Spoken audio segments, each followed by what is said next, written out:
Any federal hiring freeze could mean fewer firefighters on the front lines, especially with the fire season around the corner. Why senators are saying this is a dangerous move. Plus, the Ashland School Board has voted on a motion to reduce staffing. Tell you what that process is looking like. And this morning, we're waking up with gloomy skies, cloudy for most of us, but we're also dealing with some heavy snow along the Cascades. We'll talk more about what you can expect for your President's Day coming up. Live, local, late breaking. This is NewsWatch 12 this morning. Good morning. It is 6:30 on February 17th. Welcome to NewsWatch 12 this morning. I'm Brinkley Hill. And I'm Damon Alvarado. We first want to turn back to Storm Tracker 12 meteorologist Sarah Kress with a look at our weather to start your morning, whether or not you're heading to work or just enjoying the day off. Yeah, this morning definitely not too bad heading out temperature-wise. We're pretty mild this morning, but we are seeing cloudy sky conditions across the region. Mount Shasta area has developed a bit of fog this morning. But as we're heading throughout our day, we're going to continue to track snow along the Cascades. That's where it's going to be a little bit more steadier throughout our day. So this morning, that's really where we're dealing with that precipitation. So if you're heading along the passes throughout the day, I would try to avoid them if you can. I know a lot of us want to head out for our day off, but road conditions are not looking great, dealing with that winter storm warning through 4 p.m. today. But around the rest of the region, we're going to expect a lighter scattered rain and snow showers. Snow levels will be close to about 4,500 feet throughout our day, but we'll expect our temperatures into the upper 40s as we're heading over to the west, east of the Cascades into the upper 30s. So we do see some of that precipitation, and it'll likely be a mix throughout our day. And then into Northern California, less of a chance to see some of those scattered showers throughout our day, and expect our temperatures into the lower 40s. So like I mentioned, we're also going to be expecting some blustery winds along the Cascades and to the east side, especially into those higher elevations. So that mixed with the snow is going to make very unfavorable driving conditions along the passes. But looking into tomorrow, we will have a drier start to the day, but we're expecting another system to move in for our Wednesday. We'll talk more about that coming up in our next forecast. Lawmakers across our region are raising concerns about the federal hiring freeze on seasonal workers, including firefighters. NewsWatch 12 Samantha Kadera took a closer look at the potential impacts of this freeze. Trump most recently has had a hiring freeze on what are called seasonal firefighters. I think that's a big mistake, and we're fighting them on that. Seasonal hires, by the way, are almost year-round seasons because the fires don't just come for a couple weeks in August. Southern Oregon's fire season ended October 26th, but senators in Oregon, California, and other states are concerned about a federal hiring freeze that limits seasonal firefighters. The freeze imposed by Trump could leave communities vulnerable. The president's order exempts military and public safety positions, but doesn't mention firefighters. Senators are urging the administration to lift the freeze, calling it irresponsible and dangerous. In 2024, wildfires in Jackson and Josephine counties burned over 5,400 acres, highlighting the year-round threat of wildfires. You know, these fires that we're seeing, they are not your grandfather's fires. They're bigger, they're hotter, they're more powerful, they're leaping over, rivers, and there's no question that they are getting much more powerful. We need a much more aggressive effort in terms of prevention and prescribed burns is my bipartisan legislation, and we got to get firefighter pay up. Senators are working to ensure firefighters are hired and funded. The Oregon Department of Forestry said ODF is analyzing impacts to fuels reduction, but it won't affect firefighters this summer. And the Bureau of Land Management is moving forward with wildfire prevention projects. They said fuels projects funded by base appropriations are moving forward, and bipartisan infrastructure law work is under review. Despite the hiring freeze, these efforts help ensure wildfire prevention continues. Nonprofit Lomakatsi has restored watersheds in California and Oregon, but has been forced to lay off 15 employees due to federal funding cuts. Our region's recent fire season highlights the need for sustainable firefighter resources and funding. Reporting in Medford, I'm Samantha Kadera.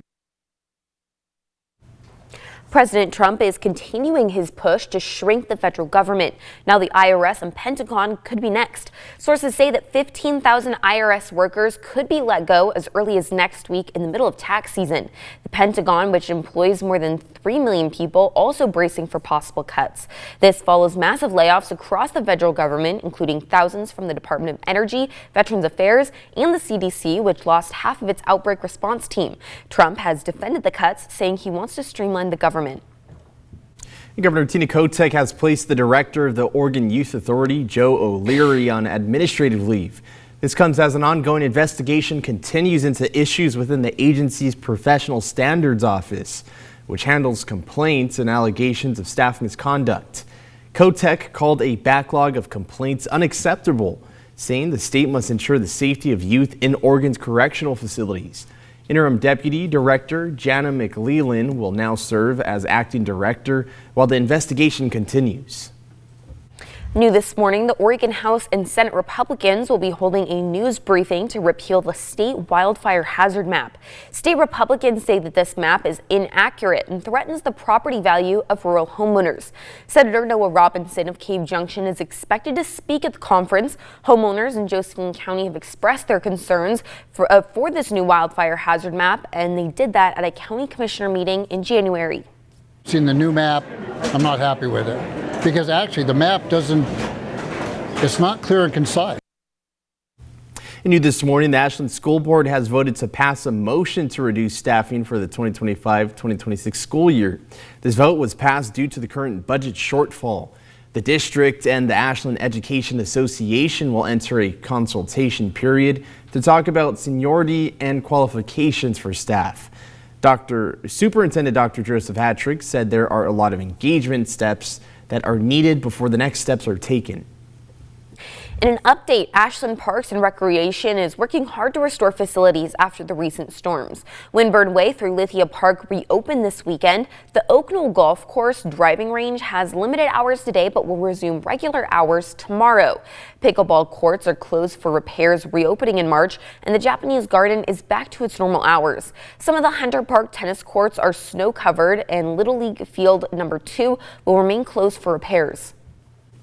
The Applegate Fire District has received a new Type 3 Wildland Urban Interface engine just in time for wildfire season. Now, the engine was purchased with the help of local donations, which raised over $72,000 through the Friends of the Applegate Fire District. The engine, which recently returned from fighting fires in Southern California, will now play a key role in protecting the Applegate Valley. The fire district plans to celebrate the engine's official service entry with a public event later this year. And this weekend was the 5th annual Kite Festival at Lake of the Woods. You can see an astronaut flying here behind us. Yeah, they not only had an astronaut, but they had Garfield flying wells. So go ahead and take a look at this fun event. Families and friends, and of course their furry friends from around the region, braved the snow to get to Lake of the Woods this weekend. We were lucky enough to take Stormrunner, who handled the snow like a champ, especially since snow on 140 was taller than us. And everyone was having a blast, from sledding to cross-country skiing and snowshoeing, even some ice fishing. Everyone had fun under the kites. Oh, look at her go! Saturday morning, there wasn't much wind, so flyers had to make do with what they had: snowmobiles.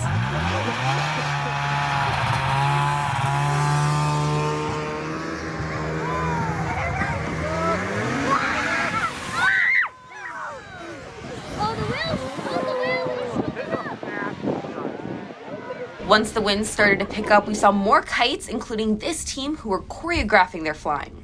This is a sport kite. It's controlled by 4 lines. Andrew Kramer said this was his second time at Lake of the Woods Kite Festival. Is it your favorite? I have too many kites. Who's your favorite grandchild? With over 20 years of experience, Andrew said that getting together like this to fly kites is therapeutic, almost like yoga or meditation. But it is nice to get together with other kite flyers from around the region. So it's kind of getting back together with friends, and if the wind comes, that'll be a bonus and we can fly together. And the historic Holly Theater in Medford is set to open its doors after undergoing more than 10 years of restoration work. With new seating, carpeting, and updated lighting, the grand opening of the theater is set for March 13th with 2-day celebration of headline performances from the Piano Guys, the Sacred Hearts, and more. Ticket sales for the general public will begin on February 26th. And if you're looking for something fun to do this Saturday, Historic Jacksonville is kicking off its 2025 season with a new tour called Daily Life Then and Now 1900 versus 2025. It's at the Beekman House Museum. You can join a guided tour to see daily life and how it's changed over the last 25 years. The tours will run between 12 and 3 p.m. at the Beekman House in Jacksonville. Admission is $8 with the proceeds supporting Jacksonville's historic buildings and programs. The Brit Music and Arts Festival is announcing the lineup for the first set of concerts in 2025, which includes Earth, Wind, and Fire. Genres range from blues and folk to classic rock. From June through September, you can catch other artists like Andy Grammer, Rainbow Kitten Surprise, and Chicago. For the full list of concerts and dates and how to get tickets, you can head to our website, ktrv.com.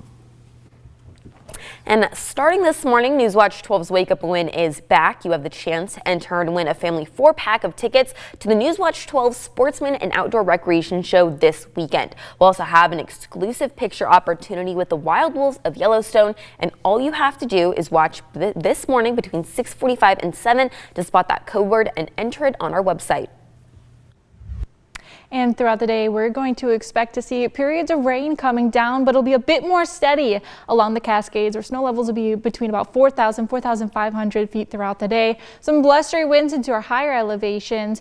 And as we're tracking out a little bit of that snow today, again, like I mentioned, it will be a little bit more consistent along the Cascades, lighter scattered rain showers as they're moving over towards the west. And we can expect a wintry mix east of the Cascades if we are seeing some of those showers. We'll break down the rest of the week forecast for you coming up in just about 7 minutes.